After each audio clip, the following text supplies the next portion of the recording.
فما لكم في المنافقين فئتين والله أركسهم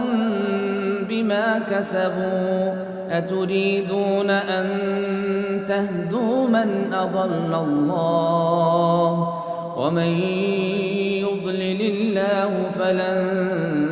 تجد له سبيلا ودوا لو تكفرون كما كفروا فتكونون سواء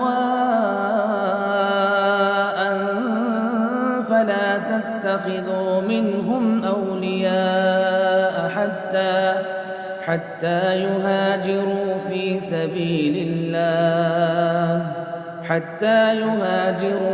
سبيل الله فإن تولوا فخذوهم وَاقْتُلُوهُمْ حيث وجدتموهم ولا تتخذوا منهم وليا ولا نصيرا إلا الذين يصلون إلى قوم بينكم وبينهم ميثاق أو جاءوكم حصرت صدورهم أن يقاتلوكم أو يقاتلوا قومهم ولو شاء الله لسلطهم عليكم فلقاتلوكم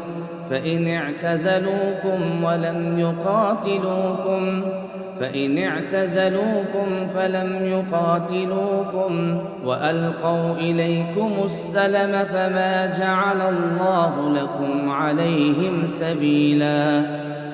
ستجدون آخرين يريدون أن يأمنوكم ويأمنوا قومهم كلما ردوا إلى الفتنة أركسوا فيها فإن لم يعتزلوكم ويلقوا إليكم السلم ويكفوا أيديهم فخذوهم واقتلوهم حيث ثقفتموهم وأولئكم جعلنا لكم عليهم سلطانا مبينا وما كان لمؤمن أن يقتل مؤمنا إلا خطأ ومن يقتل مؤمنا خطأ فتحرير رقبة مؤمنة ودية مسلمة إلى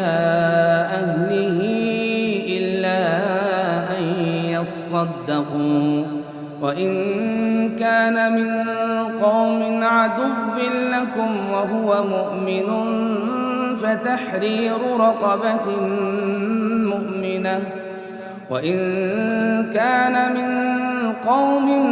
بينكم وبينهم ميثاق فدية مسلمة إلى أهله وتحرير رقبة مؤمنة فمن لم يجد فصيام شهرين متتابعين توبة من الله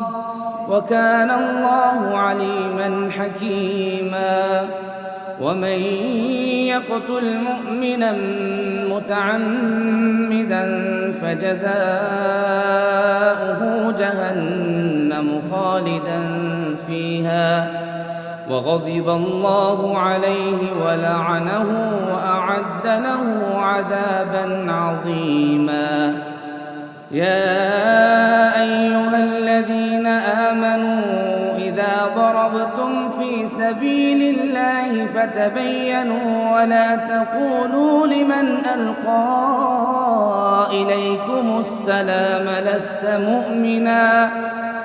تبتغون عرض الحياة الدنيا فعند الله مغانم كثيرة كذلك كنتم من قبل فمن الله عليكم فتبينوا إن الله كان بما تعملون خبيرا